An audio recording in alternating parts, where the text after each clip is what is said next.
Mi nombre es Anaís Montaner, estudiante del segundo trimestre de Psicología en la Universidad de Yacambú.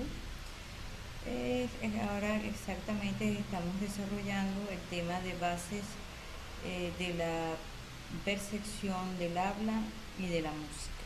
Para iniciar la actividad vamos a dividirlo en dos momentos, lo que son las bases de la percepción de la música y luego lo que es la base de la percepción del habla.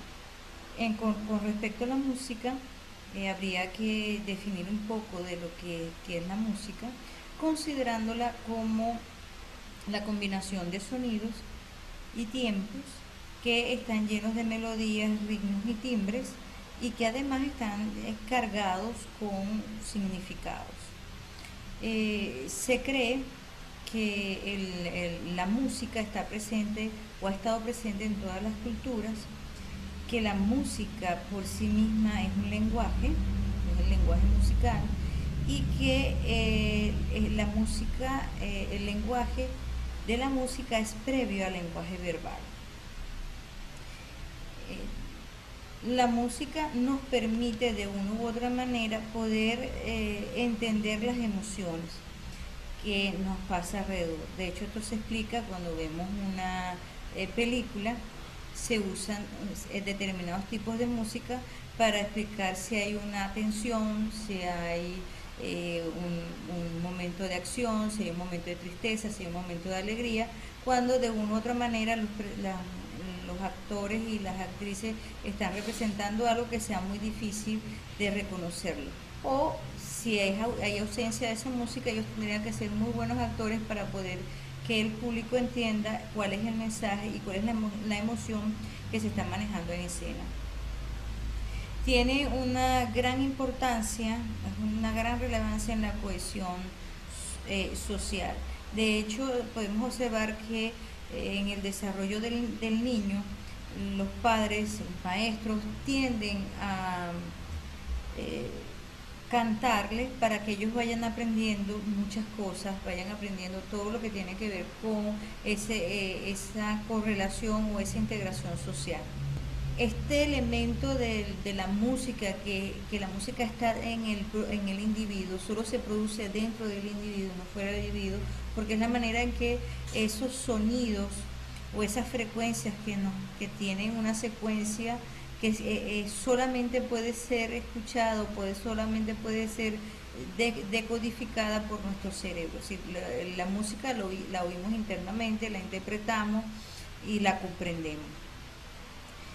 Por lo cual la música genera en el cerebro mucho placer, lo que ocasiona que la estimulación del cerebro se da porque se liberan endorfinas, dopamina, serotonina, por nombrar algunas enzimas que son estimulantes y generadores de placer para nuestro cerebro.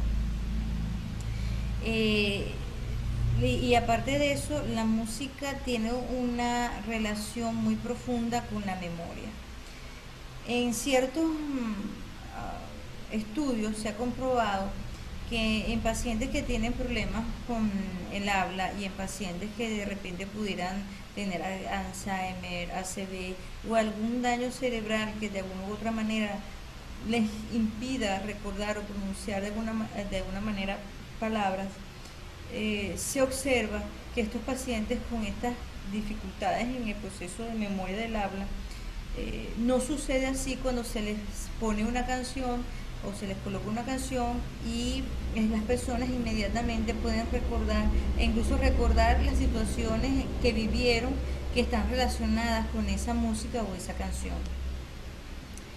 De aquí que cuando tratamos de comprender cómo sucede esto en nuestro cerebro, es importante destacar que el hemisferio derecho es el encargado del análisis de los tonos y los timbres. Aparte de eso, realmente percibe lo que es la melodía, nos permite percibir la parte melódica y al mismo tiempo ahí se fundamenta todo lo que es la memoria musical. En tanto que en el hemisferio izquierdo está relacionado con el ritmo, también hay la percepción melódica, el reconocimiento de esas melodías, nos permite el reconocer las melodías, y en caso de los músicos es en el hemisferio izquierdo que ellos pueden analizar las estructuras musicales. En este orden de ideas vamos a observar que vamos a tratar de comprender cómo es la estructura del cerebro en relación a la música. Y aquí vamos a dividir el cerebro, o lo que es la parte del neocortex, en varios subsegmentos. Para empezar, vamos a hablar con lo que es el córtex auditivo, las primeras etapas de la audición de los sonidos y de la percepción y el análisis de los tonos, ¿sí? Es en el neocortex auditivo donde realmente empezamos a captar esos sonidos, y por otra parte la percepción y análisis de esos sonidos, en tanto que en el córtex visual la lectura es donde se hace la lectura musical. Esto es en el caso sobre todo en el caso de los músicos, es la lectura musical, la observación de los movimientos en la interpretación, incluyendo el propio individuo. En el cerebelo se dan los movimientos con se dan los movimientos como el zapateo, el baile, la ejecución de un instrumento, practicar también las emociones a través de esa ejecución de esos instrumentos. Entonces, como podemos ver, en el neocortex auditivo es donde comienza la captación de esos sonidos, donde se perciben esos sonidos y se analizan los tonos. En el córtex visual nos permite hacer la interpretación o la lectura de la música y observar los movimientos de quien interpreta, o de un intérprete, o pudiera ser también los propios movimientos cuando estamos interpretando algún tipo de música. En tanto que el cerebelo está relacionado sobre todo con lo que es el movimiento corporal, el baile, el zapateo, en el momento de escuchar o percibir la música. En el córtex prefrontal es donde aparece la creatividad. Realmente es ahí donde surgen los elementos de creatividad, la creación de las expectativas, su satisfacción o su violación de esas expectativas, ¿no? Ahí está toda la expectativa de lo que puede producirse musicalmente. En el córtex motriz son los movimientos, igual que el zapateo, el baile, tocar un instrumento. Véanse que tanto en el neocortex motriz como en el cerebelo están relacionados con los movimientos del cuerpo en cuanto a lo que es la audición y lo que es percibir o interpretar la música. En el córtex sensorial es la retroalimentación táctil de tocar un instrumento o bailar. Aquí se retroalimenta lo que sucede en el cerebelo y en el neocortex motriz. Muchos estudios dicen que los canales o las partes del cerebro que perciben la música es distinto a la parte del cerebro que está encargado del habla, o que está relacionado con la percepción del habla. ¿Por qué? Porque existen personas que tienen ciertas dificultades en cuanto a lo que es el habla, el lenguaje o la voz, pero en el momento de, por ejemplo, cantar, hay una fluidez en el canto, lo que implica que el cerebro, para poder generar el habla, lo hace en otras áreas. Aquí es importante destacar lo que es el estudio de Broca. De hecho, por eso hay un área que se llama la área de Broca, que es donde se encuentra donde se produce o se controlan los movimientos de la cara y la lengua. ¿Sí? Es donde se generan los movimientos para poder generar la voz, poder generar el habla. Y al mismo tiempo, muy cerquitica, se encuentra el área de Winnecker. Esta área está dedicada para la comprensión del habla. Entonces tenemos dos áreas bien interesantes que influyen, o es donde se produce ese sonido. Es importante entender que el lenguaje se ubica, si todo el proceso del lenguaje está ubicado en el lado izquierdo del cerebro. Es ahí donde se genera, ahí donde está el área de Broca y ahí está donde está el área de Winnecker. Y al mismo tiempo, el tema que tiene que ver con la percepción del área, hay conceptos fundamentales que hay que manejar, como por ejemplo lo que es la voz. La voz tiene que ver con el aparato fonador, con la lengua, la laringe, los labios, la boca, lo que es la caja fonadora para que se produzca, o por donde pasa la columna de aire que genera el sonido. Y el habla tiene que ver con el aparato articulador. Una vez que esa columna de aire que produce una vibración que genera un sonido que es la voz, el habla lo que hace es articular ese aire que sale, que va generando ciertas frecuencias sonoras. En tanto que el habla, el lenguaje está relacionado con el aparato del lenguaje, que tiene que ver con la modulación. Una vez que está articulado, lo que hacemos es crear ciertos sonidos que vamos a llamar palabras. Como pueden observar, las áreas de percepción de la música y las áreas de la percepción del habla están en sitios diferentes de nuestro cerebro. Gracias por su atención y ahora le doy el pase a mis compañeros que continuarán desarrollando el tema de la percepción. Buenos días, mi nombre es Laura Uzcategui y mi punto a tratar es acerca de la percepción del gusto, del olfato y del tacto. A continuación. Percepción del gusto. El sentido del gusto actúa por contacto de sustancias solubles en la lengua. En dicho sentido, solo se pueden distinguir 5 sabores, los cuales son el ácido, el amargo, el umami, el salado y el dulce. El sabor ácido depende de la concentración de hidrogeniones, el sabor salado de la concentración de sodio, el sabor umami de la concentración de ácido glutámico, y los sabores amargo y dulce dependerá de la molécula que interactúe con los receptores sensoriales. Las papilas gustativas son un conjunto de receptores sensoriales. Se pueden ver a simple vista, son una especie de bulbos carnosos y se encuentran en la lengua. La percepción del gusto depende de los receptores localizados en la lengua. Si así fuera, cuando ingerimos un alimento a nuestra boca y nos tapamos la nariz, deberíamos de mantener el sabor. Sin embargo, sabemos que no es así. Este fenómeno se debe a la interacción sensorial. La percepción del olfato. El olfato es el sentido encargado de detectar y procesar los olores. En cuanto a receptores del olfato, tenemos las glándulas pituitaria roja y la glándula pituitaria amarilla. La glándula pituitaria roja se encuentra en la parte superior de las fosas nasales, recubierta por muchos vasos sanguíneos. La glándula pituitaria amarilla se encuentra en la parte inferior de las fosas nasales y se distingue en 3 capas, las cuales son células de sostén, células olfatorias y células basales. Las células de sostén son células epiteliales cilíndricas que dan soporte físico, nutrición y estimulación eléctrica. Las células olfatorias son células nerviosas receptoras de estímulos químicos provocados por vapores, y las células basales son células madres localizadas en la base y son las que producen receptores de olfatorios nuevos.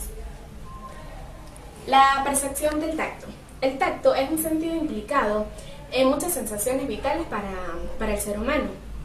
El sentido del tacto es la mezcla resultante de como mínimo 4 sentidos epidérmicos distintos, los cuales son el calor, el frío, el dolor y la presión.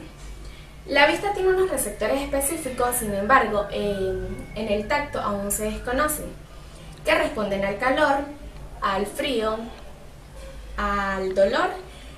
Solo se conoce aquellos relacionados con la presión. ¿Qué es el dolor? Sin lugar a duda,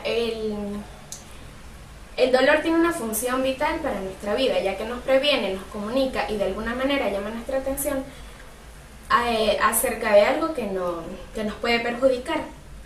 Es una propiedad de los sentidos y también del cerebro. Muchísimas gracias.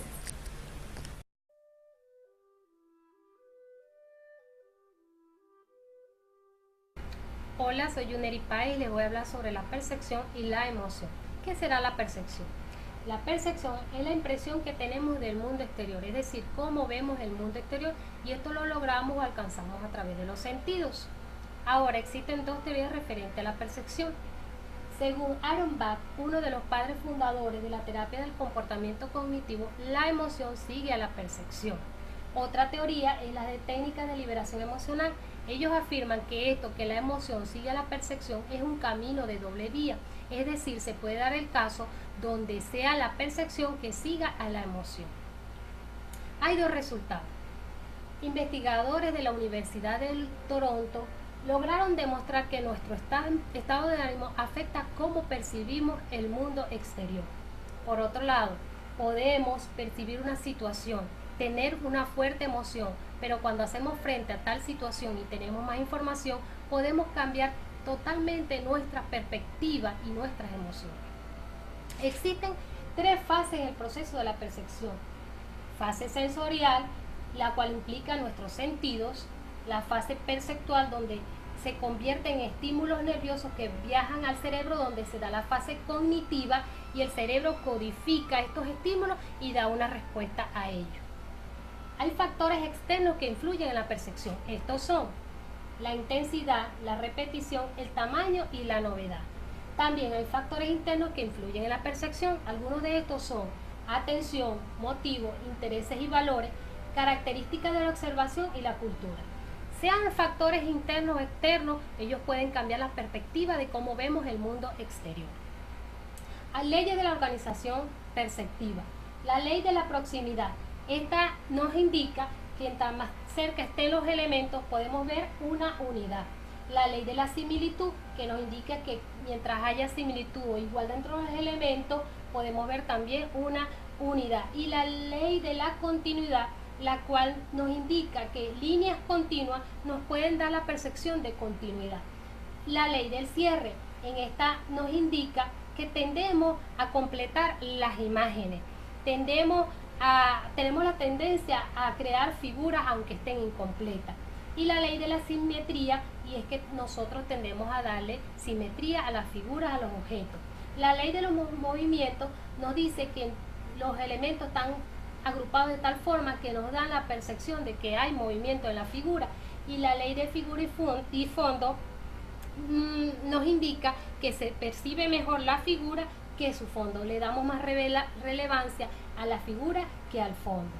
Ahora vamos a pasar a hablar un poco de lo que es las emociones. La emoción son las reacciones psicofisiológicas que tenemos ante los estímulos que provienen del medio exterior. Hay varios tipos de emociones y las clasificamos de la siguiente manera: de miedo, de sorpresa, de aversión, de ira, de alegría y de tristeza. Hay dos componentes básicos en las emociones: los componentes conductuales, que tienen que ver con nuestras expresiones faciales, la de acciones y gestos, que ese es el lenguaje corporal, y la distancia entre las personas. Y los componentes fisiológicos son más que todas aquellas características ante las emociones, que son temblor, ruborización, sudorización, respiración agitada, dilatación pupilar y aumento del ritmo cardíaco. La percepción emocional o inteligencia emocional. La inteligencia emocional agrupa todo aquel conjunto de habilidades psicológicas que nos llevan a manejar mejor nuestros sentimientos, nuestras emociones, a expresarlos de una manera correcta y poder ayudar a los demás. Es una herramienta que nos permite manejar todo este cúmulo de sentimientos, de emociones y darles un uso adecuado. Muchas gracias. Buenas horas. En este momento vamos a hablar sobre la comunicación e interacción en la psicología. Mi nombre es Vladimir Pérez. Vamos a empezar con la comunicación. La comunicación es un hecho que consiste en una simple acción de transmitir un mensaje desde un emisor en un código a través de un canal que llega hasta un receptor. Este receptor lo codifica y lo interpreta de acuerdo a su forma de pensar. Sin embargo, este acto no es solamente decir palabras o transmitirlas a través de un lenguaje escrito. Hay dos elementos que conjugan y juegan un importante papel. Esto constituye lo que se denomina el lenguaje verbal y el complemento, que es la comunicación o el lenguaje no verbal, el cual se asocia a los gestos, los movimientos, las expresiones que tiene la persona en el momento de comunicarse. Esta comunicación transmite la información, transmite ideas, transmite actitudes, transmite las emociones del individuo. Es importante porque la comunicación humana lleva en sí misma un mensaje y el significado de lo que quiere transmitir la persona y el significado de lo que interpreta la persona, lo que facilita la relación entre los diferentes comunicantes. Esto también se denomina los niveles de contenido, lo que habíamos hablado anteriormente. Los niveles de contenido se pueden decir que existe un nivel digital o semántico que constituye en sí el mensaje tal cual como se está transmitiendo, y la parte analógica, que es como se entiende, y este entendimiento del mensaje depende directamente del receptor. La comunicación a nivel de organizaciones, a nivel organizacional, involucra 4 aspectos muy significativos. La primera, que se denomina el instrumental, que son actividades normales y rutinarias dentro de un ambiente de trabajo que permiten la consecución de las diferentes actividades que tiene una empresa, una asociación o un grupo. La mutativa es una actividad que es necesaria para generar procesos de cambio. Estos procesos de cambio y de renovación facilitan que la entidad, que el grupo avance en función de un objetivo. La motivacional, que va dirigida y enfatizada a lo que se refiere a la organización de las personas que participan allí y cómo mantener la cooperación y motivación hacia el logro en común. Tenemos también un aspecto a estudiar que es lo que se denomina la parte simbólica. Es el refuerzo de qué es el símbolo de ese grupo, qué es el símbolo de esa organización, qué es el símbolo que representa para poder continuar avanzando. Por siguiente tenemos lo que se denomina la interacción. ¿Qué es la interacción? Conceptualmente hablando, es un proceso que ocurre entre una persona con otra, o con la colectividad, o con un colectivo, con un grupo, con una sociedad, y lo que ocurre entre tales unidades. Para la psicología social comprende el estudio científico de los procesos psicosociales implicados en la génesis, desarrollo y consecuencia del comportamiento interpersonal. Como características de esta interacción tenemos que es múltiple, se manifiesta a múltiples niveles. No es lo mismo el niño jugando en la escuela, no es lo mismo el grupo familiar donde el padre adopta un rol, la madre adopta otro rol en función del hijo que están criando, y no es lo mismo tampoco el elemento, el ciudadano en su trabajo, en su desarrollo social con las personas con las que trabaja, con las que labora, con las que ve en la calle. Hablamos de una reciprocidad, porque la reciprocidad involucra un intercambio constante entre una persona o un grupo de personas de sus ideas, de sus motivaciones, de sus actitudes, de sus capacidades. Como variables de tiempo tenemos cuánto dura esa comunicación a lo largo del tiempo, si se mantiene, si se interrumpe, cuánto es el espacio que ocupa en la comunicación en ese momento. Esos son lo que se denominan las variables temporales.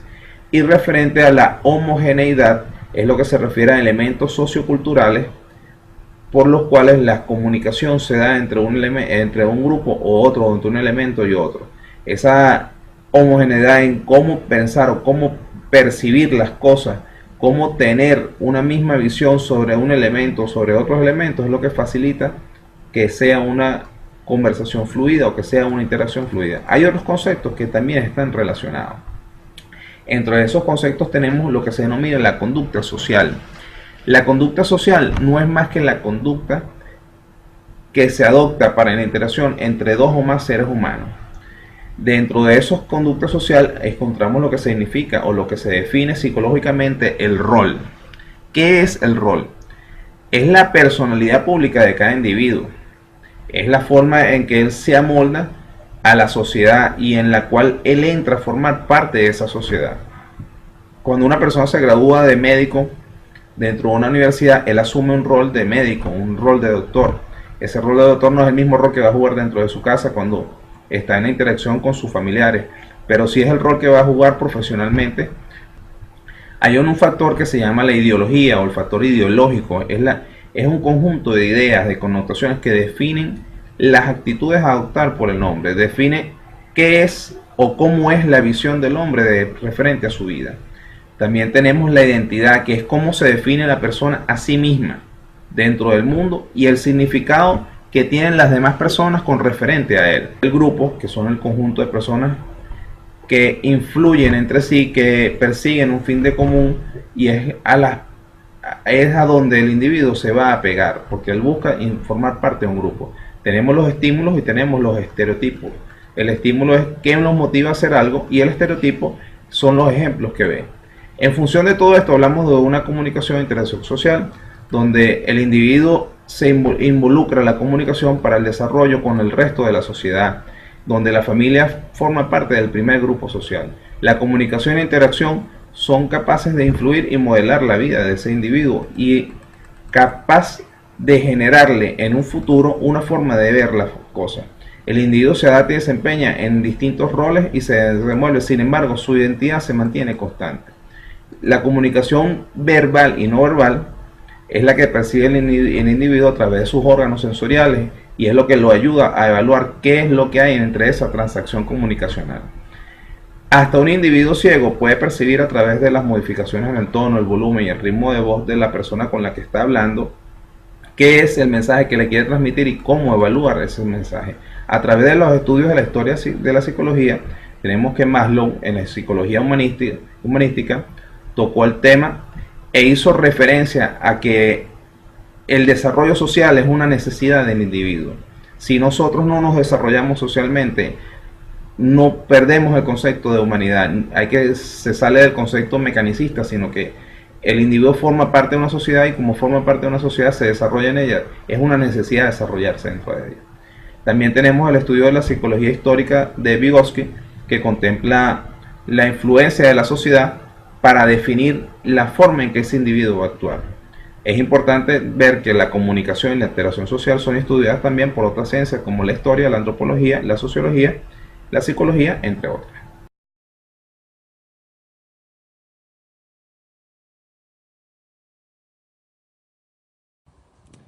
Saludos, profesora Yepes, saludos, compañeros. En este momento me dispongo a realizar la exposición sobre la percepción selectiva y la percepción subliminal. El individuo, toma la información del entorno extrayendo lo más relevante. Es decir, está haciendo una selección de información de su entorno, selecciona la información, el cerebro selecciona la información, la clasifica, la almacena, la compara con otros objetos o situaciones sucedidas en el pasado. Si es algo nuevo, añade información adicional, que en este caso serían las ilusiones. También estarían entrando aquella percepción subliminal, aquello de lo cual el individuo no es consciente, más sin embargo esa información se está almacenando en el cerebro y el individuo, una vez que esta información si se repite en el futuro, el individuo es capaz de preguntar o sentir, decir, escuché algo, vi algo. Es decir, hasta el momento en que es consciente y puede darle una representación mental, una forma, un nombre.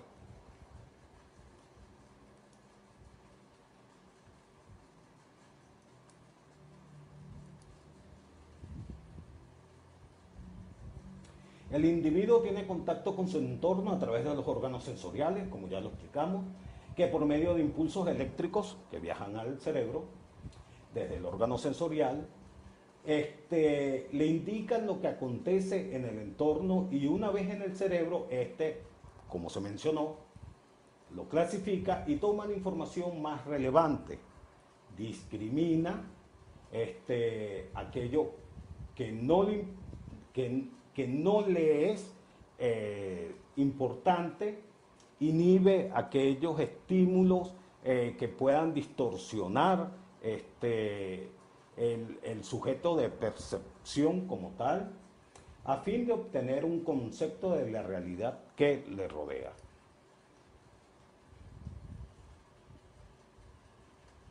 Ahora bien, el individuo toma la información del entorno, lo podemos ver en esto es una representación gráfica de lo que sería un proceso de percepción, y podemos hablar aquí ya inclusivamente de lo que es la percepción selectiva y la percepción subliminal. Toma información del entorno de forma consciente o inconsciente a través de los órganos sensoriales. En este caso estaríamos hablando de la visión. Esta información consciente o inconsciente es enviada a través de los órganos sensoriales, convertida en impulsos eléctricos, y viaja hasta el cerebro. Una vez ahí, la organiza, la clasifica, descarta aquella información que no le es de interés o que no le es relevante al individuo.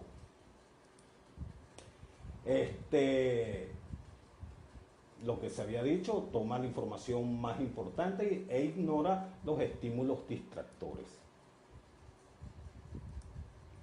La percepción selectiva tiene una doble utilidad. En este caso, filtra la información importante para el individuo y además elimina la información excesiva e innecesaria que recibe. Esta doble utilidad también puede ser un factor negativo. Es decir, el individuo cuando selecciona, es decir, cuando el cerebro selecciona aquella información de un objeto, hablemos de un objeto, selecciona una información. Entonces, esa información no necesariamente quiere decir que es verdadera, es decir, nuestro cerebro puede ser engañado, o sea, podemos estar tomando o dándole relevancia a información que no sería la más adecuada. También tomamos, como se dijo anteriormente, información de la cual el individuo no es consciente y que puede afectar su comportamiento sin que éste se percate de ello. Pero en este caso, hablando de la información selectiva, el concepto es la tendencia de los individuos a poner atención a aquellas partes del mensaje que concuerdan con las actitudes, creencias o comportamientos que posee. O sea, para el individuo, aquello que percibe es la realidad. Y sobre la base de sus creencias, de sus actitudes y del comportamiento que éste posee.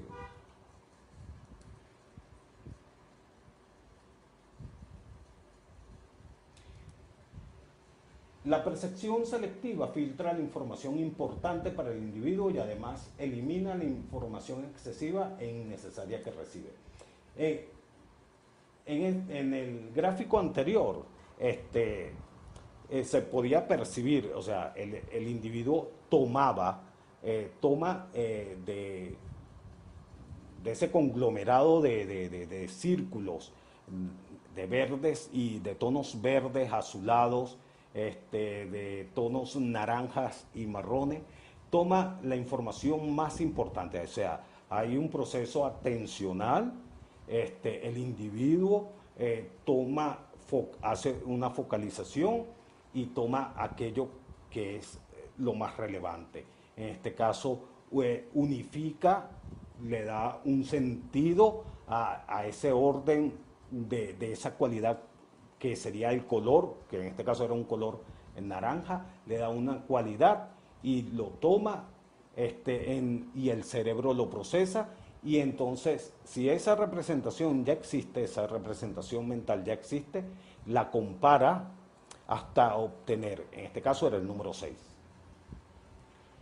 La atención y la percepción están íntimamente relacionadas, como ya se dijo, están los procesos atencionales,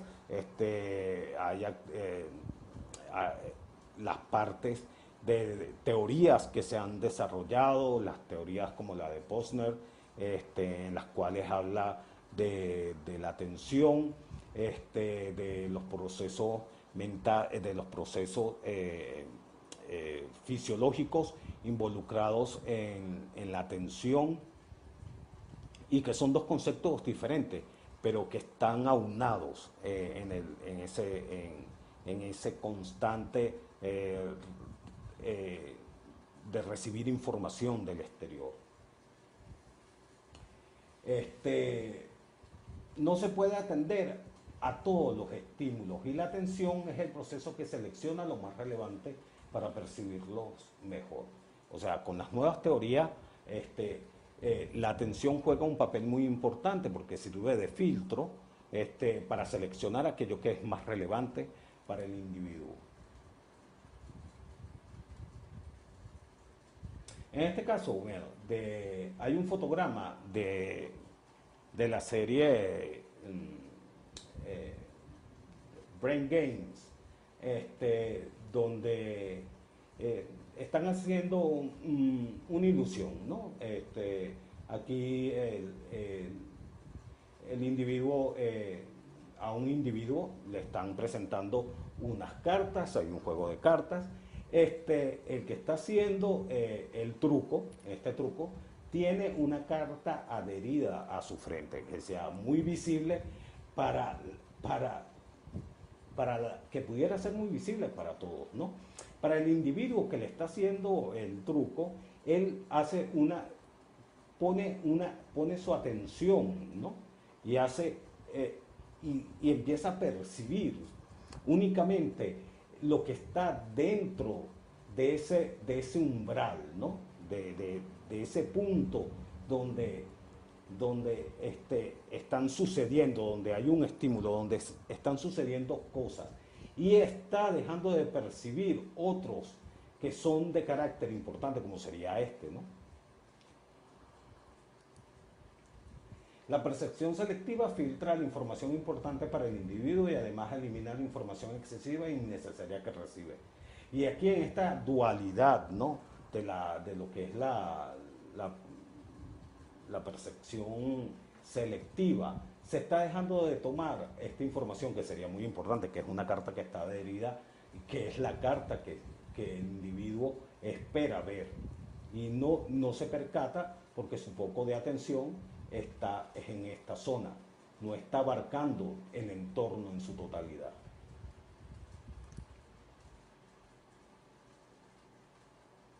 El tiempo, las actitudes de las personas y otros factores situacionales influencian la certeza de la percepción. Como ya dijimos, no todo lo que percibimos es certero. La percepción selectiva tiene su base en los intereses y actitudes y experiencias del individuo. Sobre la base de eso, el individuo crea su propia realidad.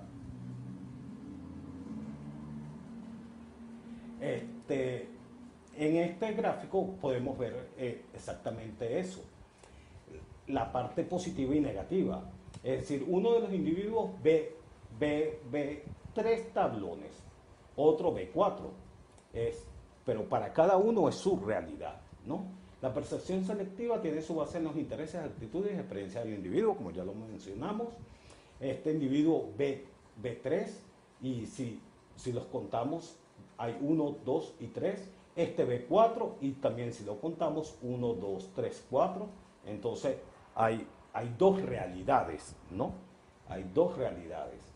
Ese sería el lado negativo de lo que es la percepción selectiva.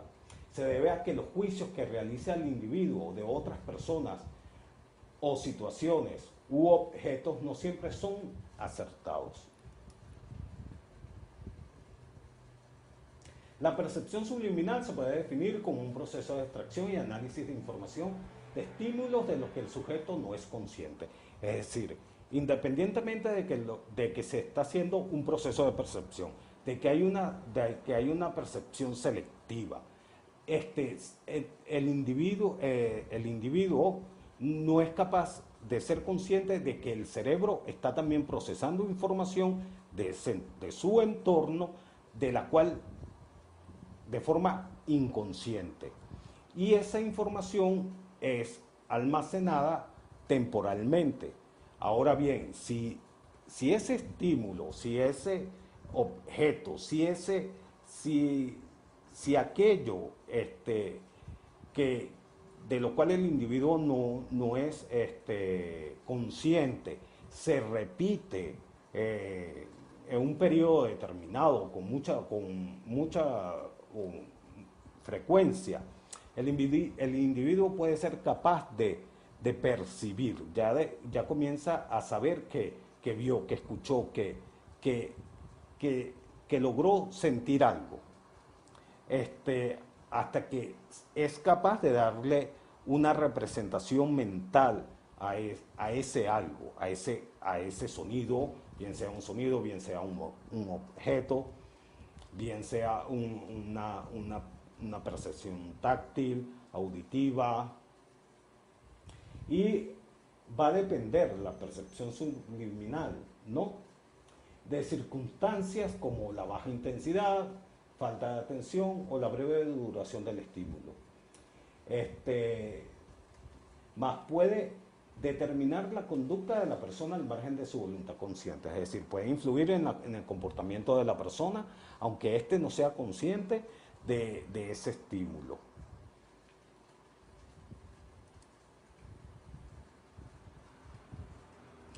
La intensidad o tiempo de exposición mínimo necesario para la detección de la presencia de un estímulo se conoce como el umbral de la conciencia. Este es el nivel del individuo. En este nivel el individuo solo puede reportar que vio o escuchó algo, sin poder identificar exactamente qué es. Es decir, lo que habíamos hablado anteriormente, hasta que no llegue un punto en que se llega al umbral de conciencia, el individuo no va a ser capaz de determinar aquella información que ha estado almacenándose en su cerebro. Cuando se llega a ese umbral de conciencia, el individuo es capaz de decir, escuché algo, sentí algo, vi algo, hasta que en la frecuencia con que se vaya repitiendo le dé una representación mental a ese qué. Los mensajes subliminales no producen un efecto duradero en el comportamiento, a no ser que estos estén presentes en la vida de las personas de forma excesiva.